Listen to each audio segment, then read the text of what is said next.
Subject जो आप लोगों को पढ़ने के लिए दिया गया उस सब्जेक्ट का नाम है प्रोग्रामिंग फंडामेंटल्स। प्रोग्रामिंग फंडामेंटल्स का मतलब ये हो गया कि प्रोग्रामिंग को समझ के अंडरस्टैंड करके how you can write that programming on your computer lab और कंप्यूटर सॉफ्टवेयर और in your computer. It's called programming fundamentals. Fundamentals कहते हैं बुनियाद को।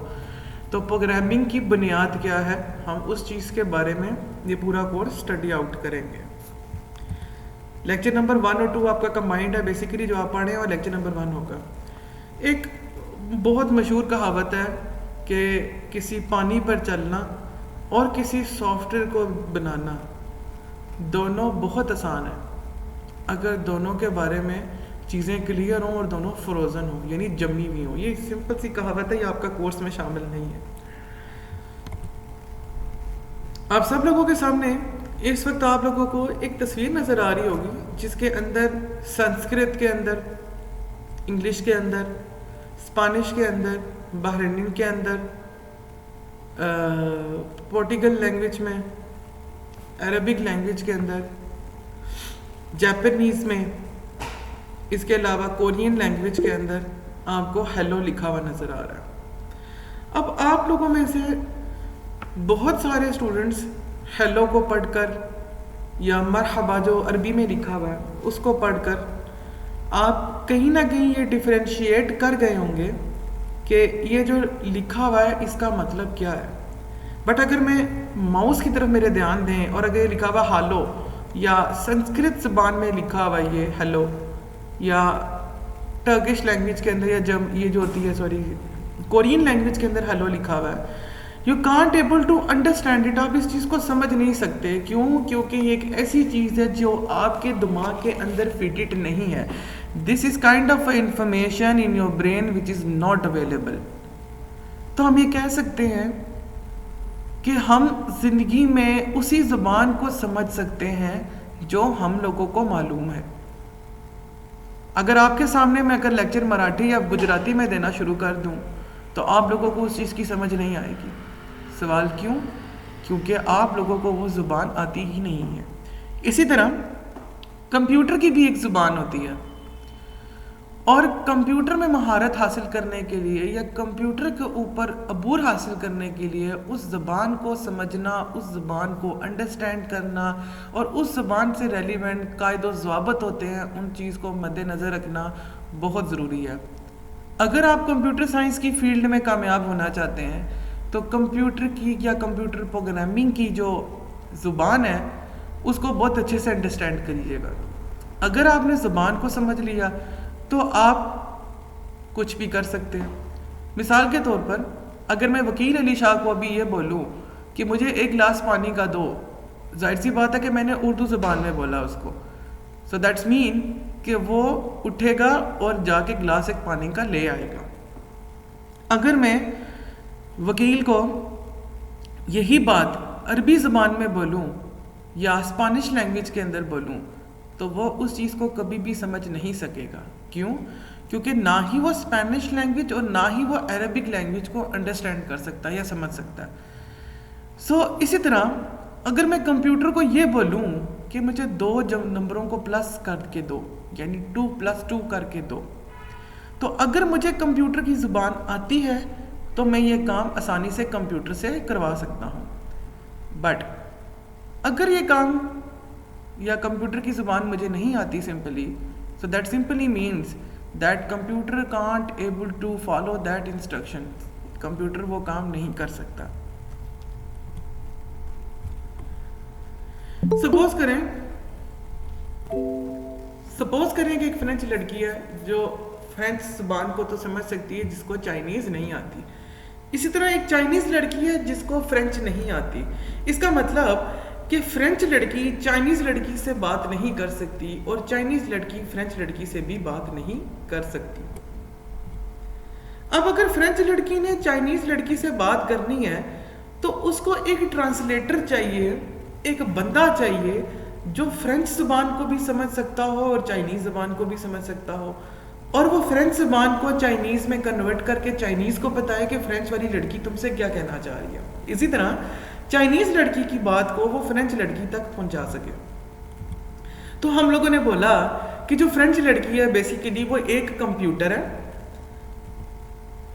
जो ट्रांसलेटर है या जो लड़की है वो बेसिकली दूसरा एक कंप्यूटर है, और जो चाइनीज लड़की है वो भी एक कंप्यूटर है।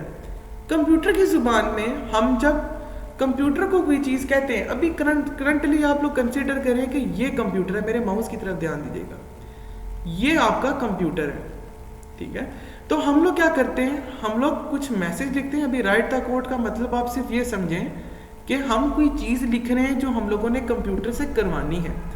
ये मैसेज जाएगा ट्रांसलेटर को, जिसको कंप्यूटर की जुबान में असेंबलर या कंपाइलर बोलते हैं। कंपाइल लफ्ज़ जो होता है वो कन्वर्जन को कहते हैं, लफ्ज़ को तब्दील करना कि वो अंडरस्टैंड कर सके कोई दूसरी पार्टी। तो ट्रांसलेटर क्या करेगा, जो मैंने कंप्यूटर को बोला होगा कि दो नंबरों को प्लस करके दो, असेंबलर या कंपाइलर बेसिकली क्या करेगा, उसको कन्वर्ट करेगा उस जुबान में जो ये फ्रेंच लड़की या ये जो ये कंप्यूटर है बेसिकली उसको अंडरस्टैंड कर सके, ठीक है। तो ये जो कंप्यूटर होगा, जाहिर सी बात है, जो ट्रांसलेटर होगा उसको कन्वर्ट करेगा, और वो कन्वर्जन के बाद फिर जो है वो कंप्यूटर जो होगा वो इंस्ट्रक्शन को गेट करेगा और उसको चलाएगा, ठीक है। तो हम लोगों ने ये बात बोली कि कंप्यूटर जो है वो क्या क्या काम कर सकता है, जिसके अंदर हम कोई जुबान लिखेंगे, वो उसको चलाएगा, कन्वर्ट करेगा, जिसके ऊपर आपको कुछ ना कुछ रिजल्ट्स मिलेंगे। कंप्यूटर का बेसिक काम यही होता है that a person can write a code in it, computer will execute in it and show the result back to the user. अब सवाल ये पैदा होता है कि हमने कंपाइलर या ट्रांसलेटर की बात की, तो हम कंप्यूटर साइंस की फील्ड के अंदर कौन सा कंपाइलर या ट्रांसलेटर इस्तेमाल करेंगे। अभी अगर हम लोग मस्ट यूनिवर्सिटी की बात करें तो मस्ट यूनिवर्सिटी के अंदर जो ट्रांसलेटर या कंपाइलर यूज हो रहा है, मस्ट यूनिवर्सिटी की अगर हम बात करेंगे तो मस्ट यूनिवर्सिटी के अंदर जो कंपाइलर या ट्रांसलेटर इस्तेमाल हो रहा है उसका नाम टर्बो सी है। आप में से वो बच्चे जिन्होंने ICS किया है, they know very well that what is a turbo C. Turbo C एक सॉफ्टवेयर है जिसके थ्रू आप बेसिकली क्या करते हैं, कंप्यूटर से बात करते हैं।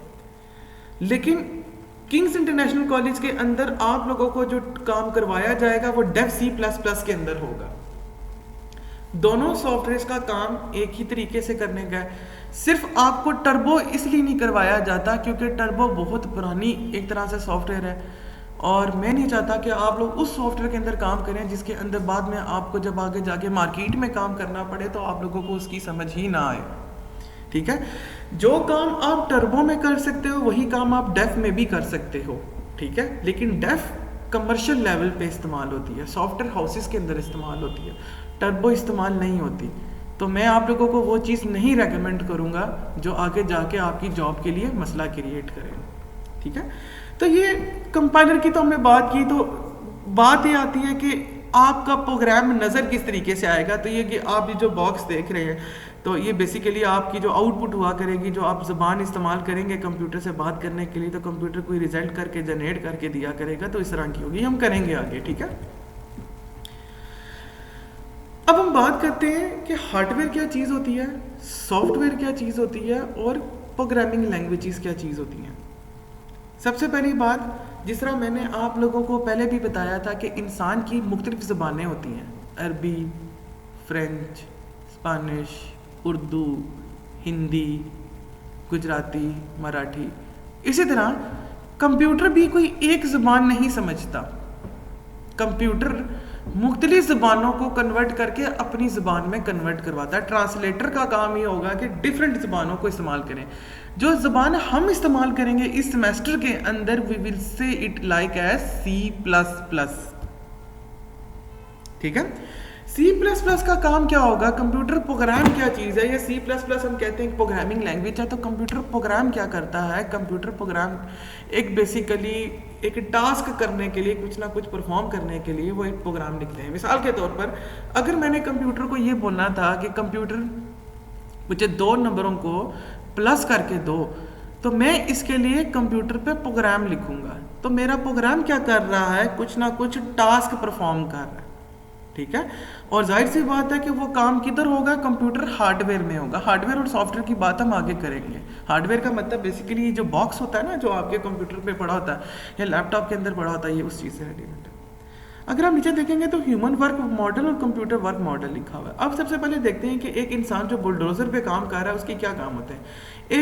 वर्कर काम कर रहा है, वर्कर क्या करता है, इंस्ट्रक्शंस लेता है मालिक से कि मुझे काम क्या करना है, और इसका क्या होता है, प्रोडक्ट डिलीवर करके देता है। इसी तरह कंप्यूटर क्या करता है, कंप्यूटर भी एक प्रोग्राम होता है जो उसको चलाता है और कुछ ना कुछ प्रोडक्ट आपको जनरेट करके देता है, यानी आउटपुट आपको कुछ ना कुछ देता है। जब आगे आप कोडिंग करेंगे तो आपको ये चीज़ें ना आसानी से समझ आ जाएंगे। अच्छा, जिस तरह मैंने आप लोगों को बताया कि एक प्रोग्रामिंग लैंग्वेज नहीं है दुनिया में हज़ारों किस्म की प्रोग्रामिंग लैंग्वेजेस हैं और रोज़ाना की बेसिस पे नई बनती हैं, जिसके अंदर आपके पास, मेरे माउस की तरफ ध्यान दीजिएगा, बेसिक भी है, ठीक है, basic all purpose symbolic instruction code नाम है बेसिकली ज़बान का। इस तरह C++ भी एक ज़बान है, कोबल भी एक ज़बान है, फॉर्ट्रन भी एक ज़बान है, जावा एक लैंग्वेज है जो बहुत मशहूर है, जो आजकल के दौर में इस्तेमाल होती है, पास्कल बहुत पुरानी लैंग्वेज है लेकिन अभी भी यूज़ होती है, विजुअल बेसिक ये आप लोग यूज़ करेंगे अभी नेक्स्ट सेमेस्टर में। सी बेसिकली सी जो है आप लोग सेकेंड ईयर में पढ़ के आए हो, जो C++ है आगे उसकी इम्प्रोवाइज्ड फॉर्म है। अच्छा, हम लोगों ने ये तो बात कर ली कि जी मुख्तलिफ कंप्यूटर की ज़बानें हैं, लेकिन क्या सिर्फ दुनिया में एक ही सॉफ्टवेयर है कंप्यूटर की ज़ुबान को चलाने के लिए? तो ऐसा भी नहीं है। जिस तरह मैंने आपको बताया कि मर्ज यूनिवर्सिटी वाले टर्बो सी इस्तेमाल करेंगे और हम डेफ C++ इस्तेमाल करेंगे। इसी तरह माइक्रोसॉफ्ट विजुअल स्टूडियो, मेरा माउस की तरह, माइक्रोसॉफ्ट VC++ 2008 बेसिकली एक सॉफ्टवेयर का नाम है। आप इसके अंदर भी कोडिंग कर सकते हो, आप एक्लिप्स के अंदर भी कर सकते हो और आप G++ के अंदर भी कर सकते हो। बेसिकली ये जो दूसरी मशीन्स होती हैं ना यूनिक्स की, उसके लिए इस्तेमाल होती है। सो दैट्स मीन कि कंप्यूटर की ज़ुबान को चलाने के लिए या कंप्यूटर का जो ट्रांसलेटर होता है वो एक नहीं होता, वो एक से ज़ायद भी ही हो सकते हैं। ये आपकी मर्जी है कि आप उसमें से कौन सा इस्तेमाल करते हो। इसी तरह कंप्यूटर को समझाने के लिए हमारे पास एक तरीका नहीं है, एक से ज़्यादा तरीके भी मौजूद होते हैं और उसी को हम लोग बेसिकली प्रोग्रामिंग लैंग्वेजेस बोलते हैं। अच्छा, अब सवाल ये आता है कि हम क्यों C++ इस्तेमाल करते हैं। हम चाहे तो हम जावा भी इस्तेमाल कर सकते हैं, हम चाहे तो पास्कल भी यूज़ कर सकते हैं, हम चाहे तो हम फॉर्ट्रन भी यूज़ कर सकते हैं। Then why we are using C++? सबसे पहली बात कि कंप्यूटर में C++ को पढ़ना या लर्न करना इतना आसान काम नहीं है, ठीक है, ये इतनी आसान लैंग्वेज नहीं होती, मैं आपको पहले क्लियर करता चलूँ, लेकिन हम इसको इस तरीके से लेके चलेंगे कि वो आप लोगों को आसान लगे, ठीक है। अच्छी खबर क्या चीज़ है C++ यूज़ करने से, क्योंकि इसकी जॉब बहुत ज़्यादा होती है मार्केट के अंदर, नंबर एक। नंबर दो, आप अगर C++ सीख जाते हो तो आप जावा ऑटोमेटिकली सीख जाते हो। जावा लैंग्वेज जो है वो बेसिकली C++ की तरह ही होती है, ठीक है।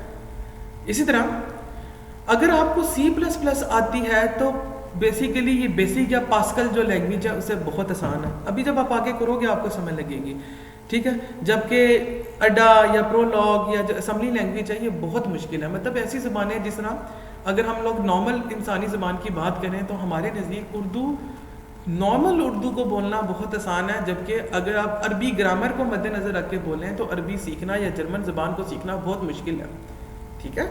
आयरिश ज़बान सीखना आसान है, जर्मन लैंग्वेज को सीखना मुश्किल होता है। अच्छा, हम C++ तो इस्तेमाल कर रहे हैं, लेकिन और कौन कौन ये इस्तेमाल करता है? जितनी भी कंप्यूटर की कंपनियां बनाने वाली है, सन हो, SGI हो, IBM हो, हाइपरलूप हो, ये बेसिकली सारी कंपनियां जो हैं वो C++ लैंग्वेज को इस्तेमाल करती हैं।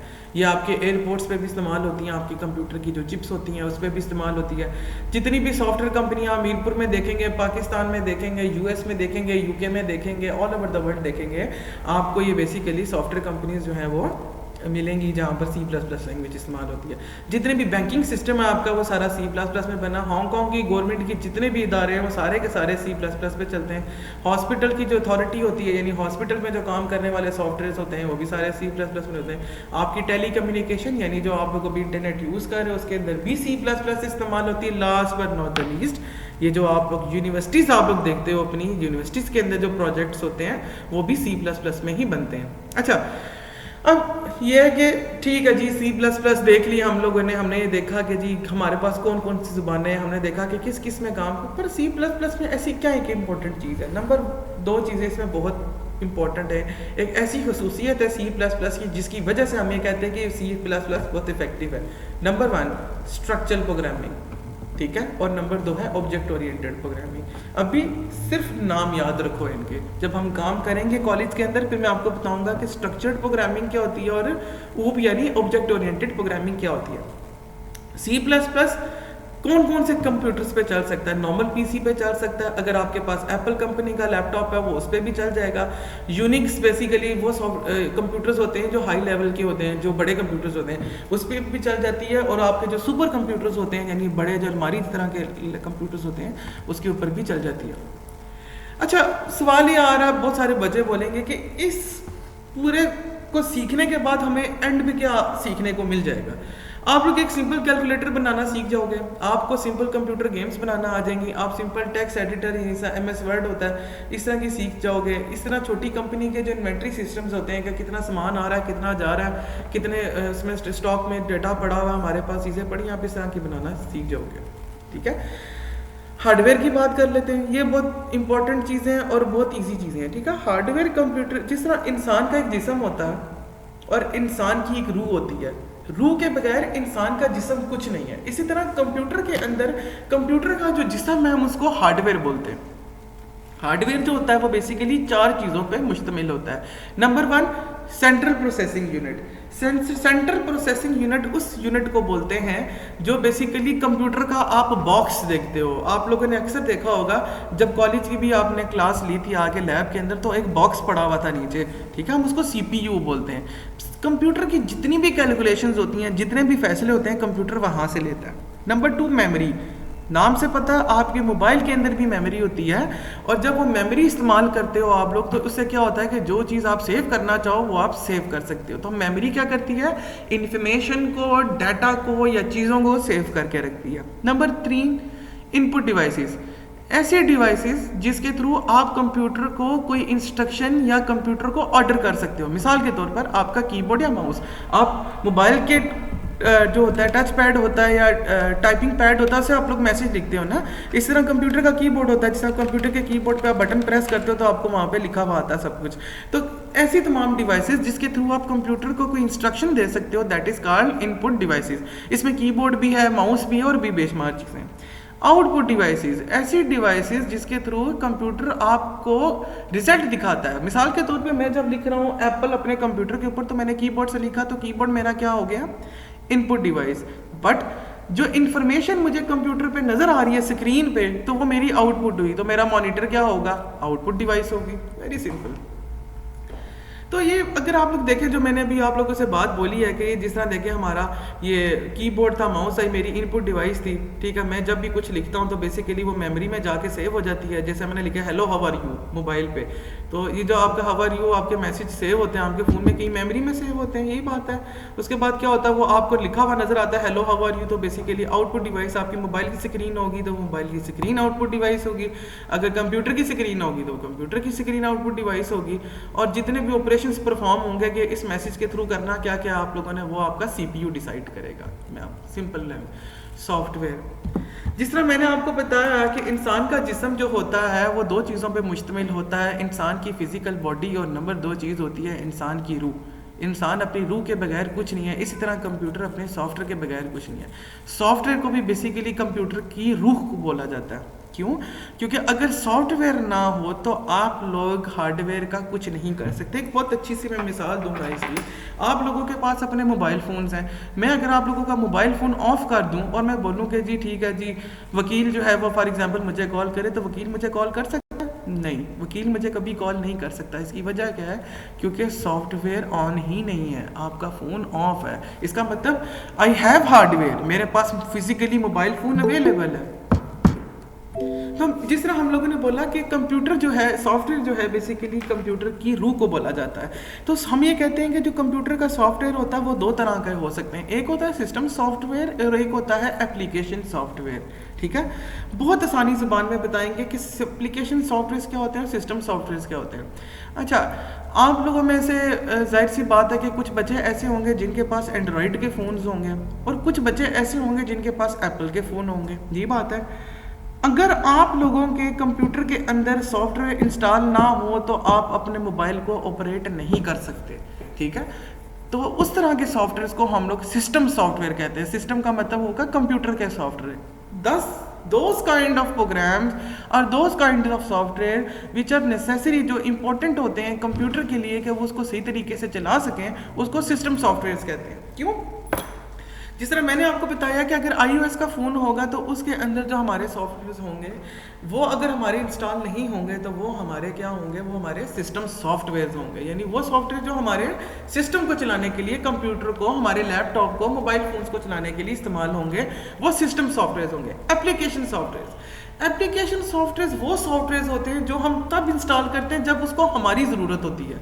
मिसाल के तौर पर आप लोगों ने व्हाट्सएप को इंस्टॉल किया अपने फ़ोन के अंदर, ठीक है, तो व्हाट्सएप एक ऐसा सॉफ्टवेयर था जिसके बगैर आपका फ़ोन चल जाता है। लेकिन आप एप्लीकेशन सॉफ्टवेयर क्यों इस्तेमाल करते हो, व्हाट्सएप क्यों इस्तेमाल करते हो? क्योंकि आपको उसको अपने मकसद के लिए, अपने लिए इस्तेमाल करना है। तो ऐसे तमाम सॉफ्टवेयर जिसकी ज़रूरत सिर्फ आप लोगों को हो, जिसके बगैर कंप्यूटर या आपका मोबाइल फ़ोन चल पड़े फिर भी, तो वो सारे सॉफ्टवेयर जो होंगे हमारे एप्लीकेशन सॉफ्टवेयर होंगे। अच्छा, सिस्टम सॉफ्टवेयर के अंदर दो चीज़ें आती हैं, ऑपरेटिंग सिस्टम और ट्रांसलेशन सिस्टम्स। अभी जनरल हम देखते हैं ऑपरेटिंग सिस्टम क्या है। iOS के अंदर iOS के डिफरेंट वेरिएंट्स होते हैं, तो हम ये कह सकते हैं कि वो उसका ऑपरेटिंग सिस्टम है। एप्पल के जो हमारे होते हैं एंड्रॉयड सिस्टम्स होते हैं, उसके अंदर भी एंड्रॉयड जेली बीन या मार्शमेलोज इस तरह के जो सॉफ्टवेयर्स होते हैं, यानी जो उसको चलाने के लिए इस्तेमाल होते हैं हम, यानी जो हमारी विंडोज़ होती है, अगर हम सिंपल लफ्ज़ों में बोलें तो हमारे ऑपरेटिंग सिस्टम्स हैं। ट्रांसलेशन सिस्टम्स वो सिस्टम्स होते हैं जो प्रोग्रामर के लिए इस्तेमाल होते हैं। जिस तरह मैंने भी आपको बताया कि वो आपका जो डेव C++ हम यूज़ करेंगे, टर्बो यूज़ करेंगे।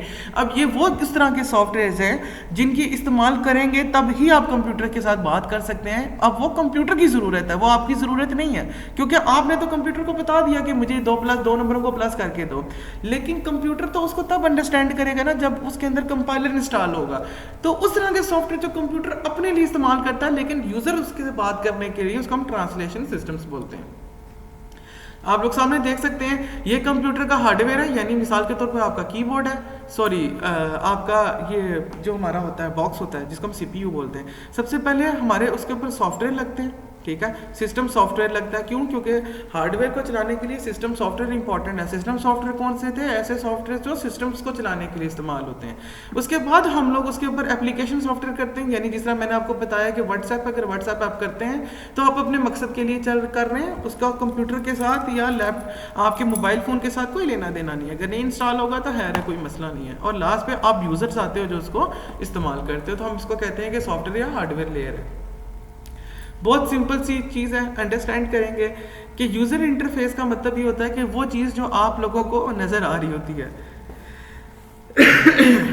अच्छा, अब जो यूज़र इंटरफेस होता है बेसिकली वो चीज़ होती है जो बेसिकली आपको आपके कंप्यूटर के सामने नज़र आ रही होती है। बटन हो गए, लाइट हो गई, बॉक्सेस हो गए, मैसेजेस हो गए, तो बेसिकली हम कहते हैं ये यूज़र इंटरफेस है। ऐसी चीज़ जो आपको सामने नज़र आ रही होती है, ये यूज़र इंटरफेस बेसिकली आगे डिफरेंट ऑपरेटिंग सिस्टम और एप्लीकेशन प्रोग्राम के साथ कनेक्टेड होते हैं। अभी आप इसको इतना ही अंडरस्टैंड करें।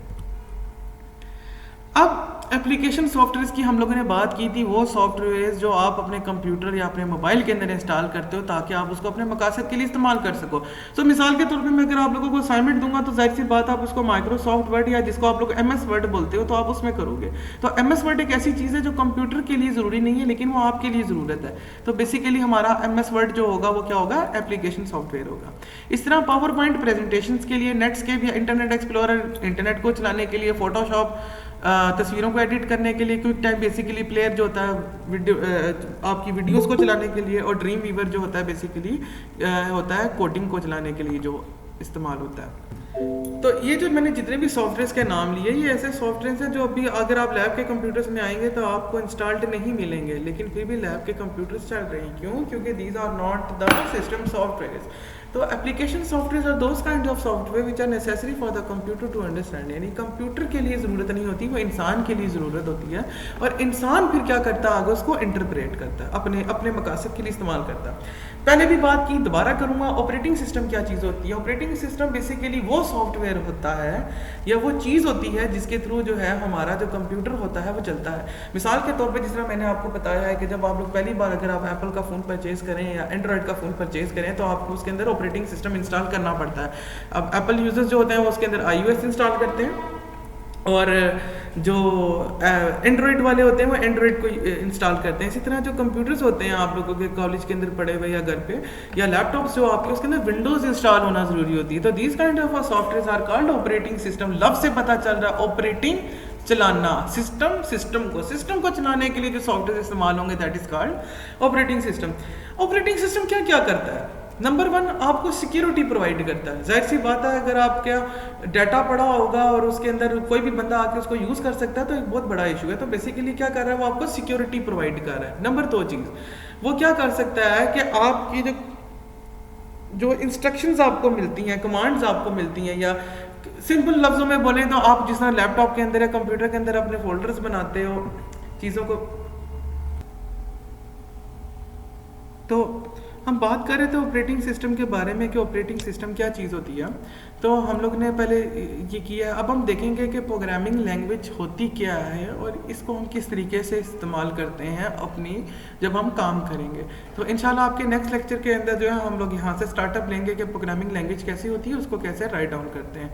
उम्मीद करता हूँ कि आप लोगों को सारे चीज़ों की समझ आ गई होगी, लेकिन अगर कोई चीज़ आपसे रह गई है तो आप लोग मुझे व्हाट्सएप पे मैसेज कर सकते हैं या प्याजा पे भी मैसेज कर सकते हैं। कोशिश कीजिएगा कि प्याजा पे मैसेज करें ताकि बाकी स्टूडेंट्स भी आपको आपकी इंस्ट्रक्शंस के बारे में बता सकें। Thank you very much. Allah हाफिज़।